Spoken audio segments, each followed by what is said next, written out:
জেলা বিজ্ঞান কেন্দ্র পুরুলিয়ায় অনুষ্ঠিত হলো বিজ্ঞান এবং মূল্যবোধ এই শীর্ষক একটি জনপ্রিয় বিজ্ঞান বক্তৃতা। বক্তব্য রাখলেন বেলুড় রামকৃষ্ণ মিশন বিশ্ববিদ্যালয়ের প্রাক্তন আচার্য স্বামী আত্মপ্রিয়ানন্দজি মহারাজ। তার পূর্বাশ্রমে মাদ্রাজ বিশ্ববিদ্যালয়ে কোয়ান্টাম ফিজিক্স নিয়ে গবেষণা করেছিলেন। তার বক্তব্যের বিষয়ে ছিল যত মত তত পথ। এই নীতি শুধুমাত্র রামকৃষ্ণ বলেছিলেন তাই নয়, বিজ্ঞানের ক্ষেত্রেও বিশেষ করে কোয়ান্টাম ফিজিক্সে তার আক্ষরিক অর্থে ব্যবহার রয়েছে। বিজ্ঞান এবং ধর্ম এই দুটি উদ্দেশ্য হলো মানব তথা প্রকৃতির মধ্যে থাকা সমস্ত জীবের এবং পদার্থের কল্যাণ সাধন। পন্থা বিভিন্ন হলেও উদ্দেশ্য যেহেতু এক, তাই এই দুইয়ের মধ্যে মিলন সম্ভব। তিনি ছাত্রছাত্রীদের মতো করে একেবারেই সাধারণভাবে এই দুরূহ তথ্যকে ছাত্রদের সামনে প্রাঞ্জল ভাষায় তুলে ধরেছিলেন।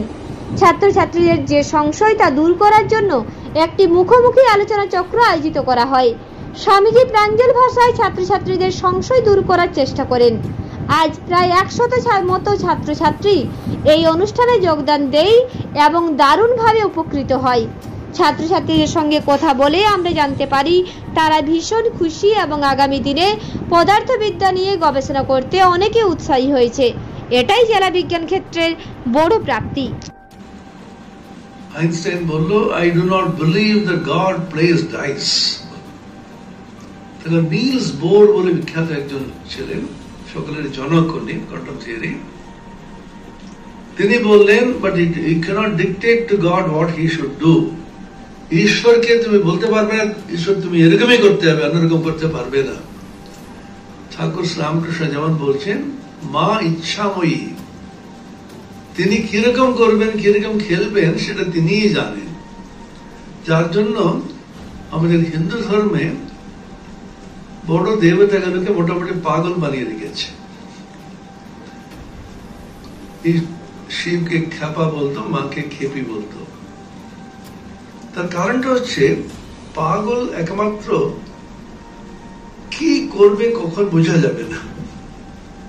His actions are not predictable. Predictability যেটা বলি, এই মুহূর্তে কি করবে আমরা জানি, কিন্তু পাগলের ক্ষেত্রে বুঝতে পারবে না, আর শিশুর ক্ষেত্রে পারবে না।